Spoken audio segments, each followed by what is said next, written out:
Let's make my life look like a Pinterest board instead of like a crime scene of a depressed millennial dog lady, human person. Depressed is the most important word in that sentence. I'm telling strangers on the internet how to romanticize their life. So let's do this. One of my favorite ways to romanticize my mornings is slowing down to make a little matcha ritual. Instead of just rushing to grab coffee like I almost always do, I take a few minutes to whisk the matcha, watch the powder swirl into this beautiful green color, and just really try to feel present, like I'm treating myself to something special instead of just fueling up for the day.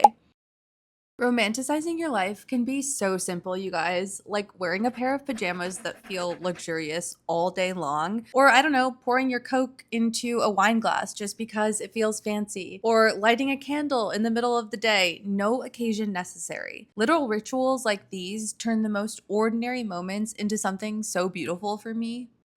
One of my favorite ways to romanticize my life and actually keep it organized is using this Still and Cozy K collab planner. There's something about putting pen to paper in a planner that's so intentional and calming, especially when it looks this beautiful and has these cutie stickers. The design is minimal but dreamy, and it makes even writing down grocery lists feel like a little self-care ritual. I like to sit down with it at my table in the morning, light a candle, maybe pour a drink into a wine glass, and plan my day slowly and thoughtfully, even if it just means decorating the pages like this. Instead of feeling like I'm just crossing off tasks, it feels like I'm crafting my own story. And romanticizing your life isn't always about big gestures. Sometimes it's just about finding beauty in these quiet, mundane moments. And this planner helps me create space for that every single day I use it. Okay, guys, on to hobbies and specifically candle making, which is kind of my favorite. I started making candles back in like 2021 when I was fresh off being canceled, living in New York, hating myself, hating my relationship, and honestly just super fucking depressed. I desperately needed mindful activities, things to do with my hands so that I wouldn't be stuck alone with my own thoughts. 4 years later, I'm still learning, but my candles have gotten a lot better. Candles already set the vibe, but making them yourself, it takes everything to another level. Plus, they low-key make amazing gifts. One of my favorite little hacks is keeping all the jars and votives from candles that I've bought or received in the past, and I just clean them out and reuse them for my DIY candles. That way, I don't have to buy new jars and I can make a bunch at once without having to spend more money. Because as you can probably tell from this stash, I used to buy a lot of candles. It obviously became kind of like this creative ritual for me, turning a hard chapter of my life into something warm and calm and honestly, really just sweet. Please, I am begging you, get the grocery store flowers. Just do it, okay? Get them. Get a bunch. Get different ones that you've never seen before. Just do it. I took one flower arranging class years ago, and it seriously gave me this itch that I cannot get rid of. Now it's honestly my favorite part of grocery shopping. I'm not even kidding. And look at how pretty they make your space. Little bouquets everywhere, and suddenly your home feels alive. It's just such an amazing little treat, not only for yourself, but to really freshen up and liven up your space. And it looks so much more expensive than it actually is. Again, because getting them from the grocery store, you get what I'm saying. Now listen, the internet was right about this one because while you're at it, I'm also begging you to grab some eucalyptus for your shower. It does make your shower smell like a spa. The steam kind of releases the fragrance and it's just mwah, chef's kiss. So here I am replacing the old bundle with a fresh one. And yes, I put eucalyptus in both showers, even though I really only take baths in this one.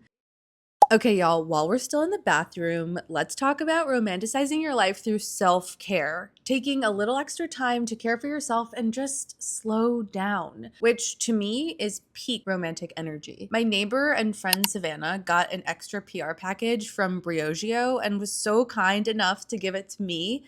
Safe to say, I've become obsessed. There's just something about spending a few extra minutes caring for your scalp and hair before you even get in the shower. And what's more romantic romantic than stepping out with soft, squeaky clean hair that smells amazing?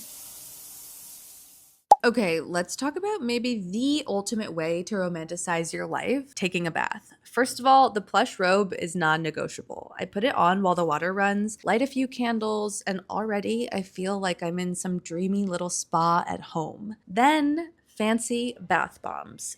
Yes, they're dramatic. Yes, they're maybe unnecessary to some, but that's kind of the point when you're doing this whole romanticize your life thing. Lately, I've been loving the Necessaire body wash and scrub in my bath routine too. It feels so luxe, but also clean and minimal, which is my favorite vibe. The body scrub especially is like instant soft skin, but it also feels like a little ritual, taking your time, paying attention to yourself. The key here is just slowing down and letting yourself enjoy every second of it. No cell phone, no rush, just a moment that's yours. Even if it's just 20 minutes, stepping out of that water into your robe, skin all soft, candle still glowing. It really does feel like you're treating yourself the way you deserve. And that's, at the end of the day, what romanticizing your life is all about. And finally, one of my favorite little nighttime rituals to romanticize my life, this blue hydrating Dr. Jart face mask. I put it on right before bed, and honestly, there's something so soothing about it. Cool, refreshing, and it makes me feel like I have my whole life together, even when I don't. But here's the part that really makes it feel romantic. Instead of just scrolling on my phone while it does its thing, I crawl into bed with it still on my face and read a good book. It feels so peaceful, fully in my own little world. Okay, guys, that's it. That's the whole scam, the whole enchilada. Pretend your life is beautiful, and then one day you wake up and like magic, it kind of is beautiful. Not perfect by any means, but softer around the edges, smells a little better, lighter, airier, brighter, maybe a little more ethereal, like a peach or a moist rotisserie chicken under good lighting. Anyway, go light your candles, go pet your dogs, make your matcha, fluff those pillows, wear a robe all day, do a puzzle, play your silly little playlist on your record player, buy the grocery store flowers, and then report back in the comments and let me know how you're romanticizing your life and making things just a little bit sweeter, when honestly it feels like things are pretty fucking shitty if you turn on the news or read the news or look at any sort of thing happening from the current administration. Okay, bye, love you.